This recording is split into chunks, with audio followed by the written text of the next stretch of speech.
Mr. President, good morning. Good morning. Nais po ng Kongreso na amyendahan ng rice tariffication law to allow the NFA to sell cheap rice in the Yes. markets.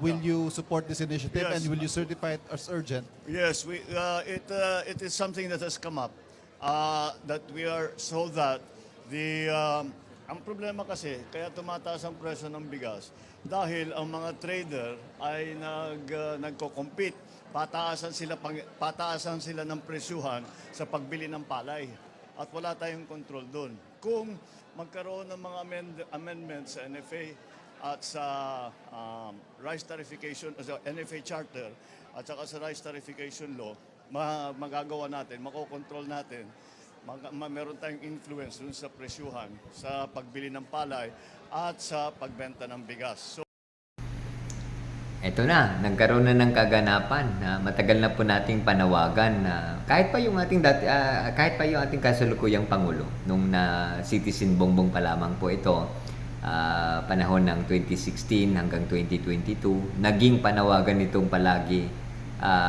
yung hindi nito pagsang-ayon doon sa rice tariffication law. Sapagkat alam niyo, ang problema kasi ng rice tariffication law, tatlong bagay ang inalis dito. Inalis yung kapangyarihan ng NFA na mag-operate ang NFA. Kasi yung NFA kasi nagdi-determine kung magkano yung kailangan, kung magkano yung presyo para abot kaya ng mamamayang Pilipino. Siya talaga yung gumagawa ng paraan. Controller siya doon sa mga bagay na ito. Sa layuning mapagsilbihan ng mapagkaroon ng murang bigas at supply ng bigas. Siya po yung nagbibigay ng kapangyarihan kung sino po yung mag-import. Sino po yung bibigyan ng license to import. At yung tatlong bagay na ito, pangatlo dito ay inalis po yung kapangyarihan ng pamahalaan na inspeksyonin po yung mga pribadong warehouse o mga bodega. Yung tatlo na yan, isipin ninyo, inalis yung kapangyarihan inalis yung function ng NFA, inalis yung kapangyarihan ng NFA na magbigay ng lisensya, at mag-monitor at control at ipasiguro po yung murang bigas. Pangatlo is ang gobyerno mismo nawala ng kapangyarihan para mag-inspect po ng private warehouse o bodega. Yun po yung tatlong bagay na dala po ng rice tariffication law.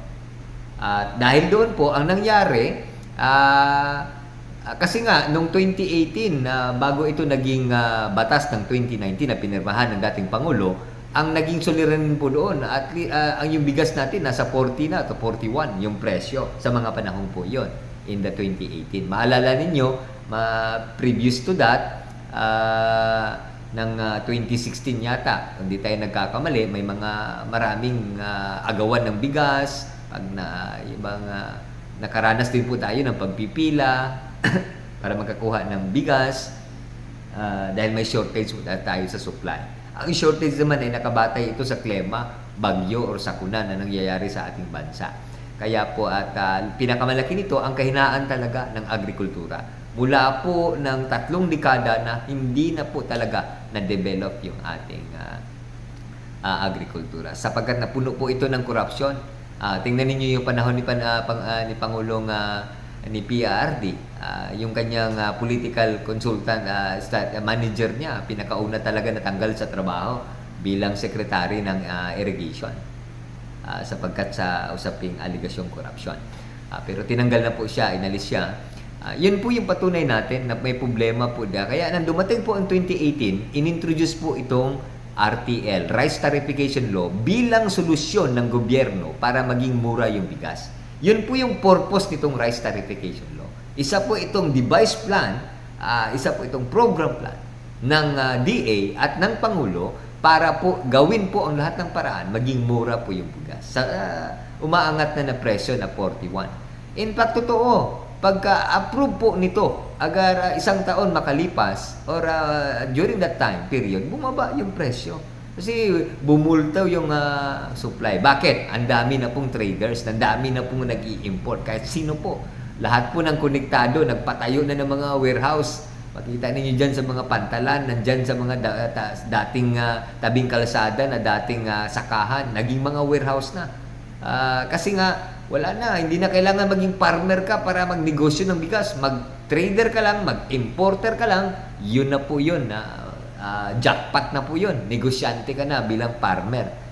Pero ang masakit nito, ang problema nito ng rice tariffication law nang hindi na po nag-supply yung India at yung ibang bansa kasi meron silang kalagayan. Nagkaroon ng giyera between Russia and Ukraine. Ang supply ng India ay nalipat doon sa Ukraine. Kaya naputulan tayo ng supply. Nagka-problema ngayon. Hanap ng hanap kung saan makakuha ng supply.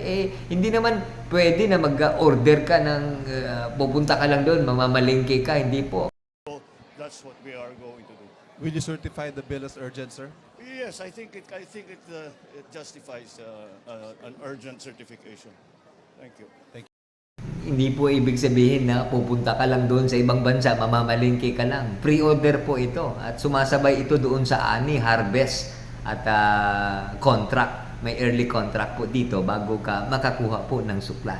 Pagdating dito ay nasa iyo yung kapangyarihan dahil wala namang NFA na mag-monitor at mag-control ng release at ng supply, ay depende sa iyo kung ipa-stay mo yan ng matagal sa bodega at naghihintay ka ng magandang presyo. 'Di ba? Talagang mas maganda ito kaysa magsasaka. Yung magsasaka pag dinatnan po ng mababang presyo, haharvestin na po yan. Hindi na po yung kailangan, hindi na po yan patatagalin, mabubulok po yan. Pero yung trader, yung iba, pag sumasayaw po sa patakbo ng panahon, 'di ba? Pigil mo na. Para pag maganda na yung presyo, bitaw. Ipit uli, bitaw. Ganun po yung laro ng trader. Ang masakit nito, hindi ito mga farmer. Hindi nabigyan ng pagkakataon na maging importer trader yung farmer na totoo. So ginawa ng farmer, ibinenta na lang yung mga lupa at nag-ship na lang ng kanilang kabuhayan. Lalong naghina yung ating agrikultura. Yun ang hindi na natin argumento po yan sapagkat yun po yung kasalukuyang nangyayari ngayon. Dahil po dyan sa RTL na yan. Sapagkat sinasabi po natin sa ating pananaw at opinion at nakikita naman natin ang kalagayan ngayon, maling-mali po yung planong RTL. Ikinasa po ito hindi ng kalagayan ng magsasaka ng agrikultura. Ikinasa po ito para magbigay po ng bagong pagkakakitaan sa mga trader na mga konektado, mayayaman na sila ang umaangkat at naglalong nagpapahirap doon sa mahihirap, maging ng magsasaka. Yun po ang tunay na kwento ng RTL 2019. Huwag na po tayong magbulahan. Kahit pa yung dating DA natin na si Piñol ay sumasang-ayon na mali po yung RTL. Makikita ninyo yung dating DA secretary natin, grabe ang promotion niya, pero hindi maikakala ang tunay na kalagayan ng magsasaka. Yan po ang katotohanan sa RTL na ito. Kaya po, ginawan po, finally, pinakinggan na po ng ating Pangulo na ito'y dapat i-revisa, amyendahan kung kinakailangan upang maayos po yung sistemang ito. Ibalik muli yung NFA. Alam mo, naglilibot-libot ako sa probinsya, yung mga NFA naging mga yung mga bodega na walang mga laman, hindi nagpapangsyon. Pinagawa yun ng gobyerno, ginastuhan yan, may mga area yan, may mga building yan. Pero mas prepared nila yung mga trader na nag-utang pa sa China para makatayo ng mga warehouse nila. Ngayon, disgrasya kayo lahat sapagkat kumapital kayo ng ganyan. Hindi na talaga ninyo mapanghahawakan. Hindi na talaga ninyo mapipigilan. Sapagkat itong rice tariffication na amenda, kung ito'y nakabatay doon sa kalagayan ng mga magsasaka at mamimili ng mamayang Pilipino, yun talaga ang pinakapuso at buod dito. Kung amendahan ito at baguhin doon para sa kalagayan ng maraming mamamayan, yan po yung tunay na solusyon. Kaya po, nagpapasalamat po tayo sa Pangulo at muli pinakinggan na po. Nawa po ang mag-amyenda nito, ang Kongreso natin. Please lang po, gawin na ninyong lahat ng pwede ninyong gawin. Huwag lang po isakripisyo ang kalagayan ng ating mga magsasaka, maging ng ating mamili sa usaping bigas.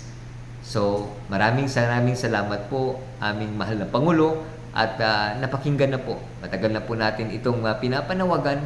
Ngunit alam po natin, nasa inyo po yung pagpapasya para po yung transition po, hindi po nabibigla ang lahat at nagagawa po yung dapat at nararapat. Maraming salamat muli.